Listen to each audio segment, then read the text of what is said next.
The story of Othello is not just a play from the 17th century. It is a timeless psychological thriller that explores the darkest corners of the human heart: jealousy, manipulation, and the fragile nature of trust. Written by William Shakespeare, this tragedy shows us how easily a noble soul can be destroyed by a single whisper in the ear. Our story begins in the powerful city-state of Venice. Othello is a Moor, a North African general who has earned his high rank through years of bravery and military brilliance. He is an outsider in a white society, yet he is deeply respected for his service.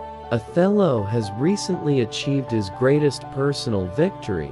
He has won the heart of Desdemona, the beautiful and virtuous daughter of a powerful Venetian senator named Brabantio. They marry in secret, driven by a love that looks past race and age. However, in the shadows of this happiness stands Iago. Iago is Othello's ensign, and he is a man consumed by a silent, burning hatred. He is furious that Othello has promoted a younger, more academic soldier named Michael Cassio to the rank of lieutenant, a position Iago believed he deserved.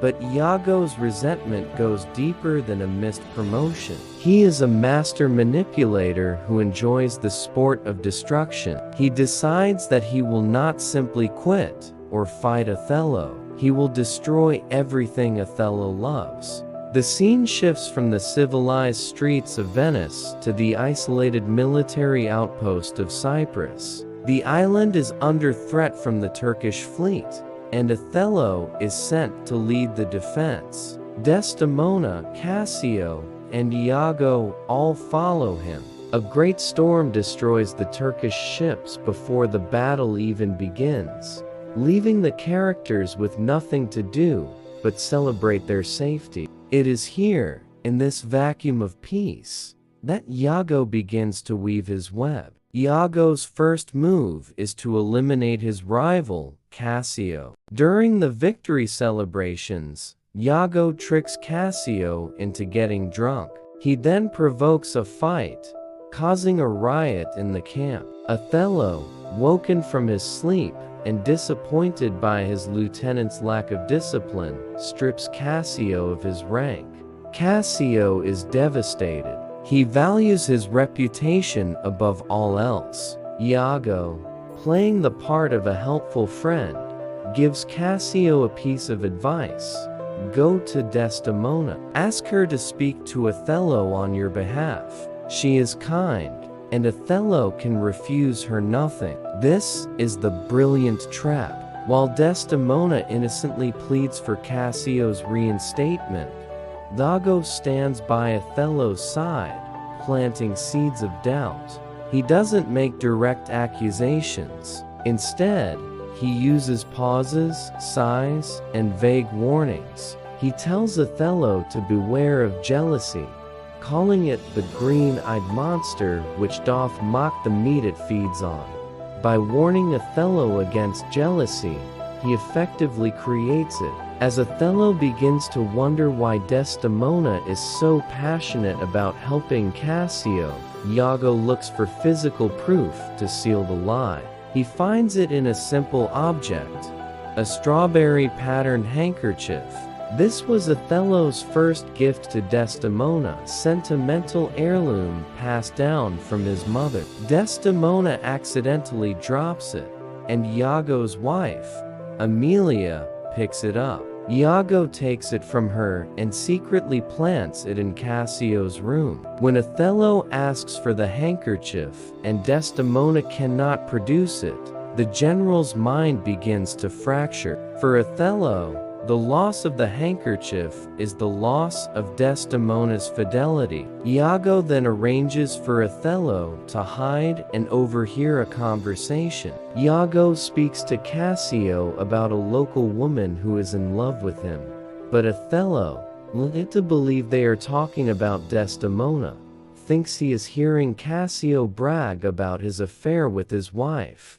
When Cassio pulls out the handkerchief, the ocular proof Iago promised Othello's transformation from a noble general to a vengeful madman is complete. The psychological toll is immense. Othello, once a man of logic and calm, now consumed by a primal rage. He strikes Desdemona in public and calls her a whore. Desdemona, utterly confused and still deeply in love, can only weep and wonder what has changed her husband. Even as her friends try to defend her, Othello is too far gone. He makes a dark pact with Iago. Cassio must die, and Desdemona must be punished. The climax takes place in the claustrophobic setting of Othello and Desdemona's bedroom. The atmosphere is heavy with tragic inevitability. Othello approaches his sleeping wife, convinced that he is acting as an agent of justice rather than a victim of a lie. He tells her to pray for her soul, and despite her desperate pleas of innocence and her cries for mercy, he smothers her in their marriage bed. In the moments following the murder, Emilia, Iago's wife, enters the room. When she sees what has happened and hears Othello explain that Iago gave him the proof, the truth finally comes to light.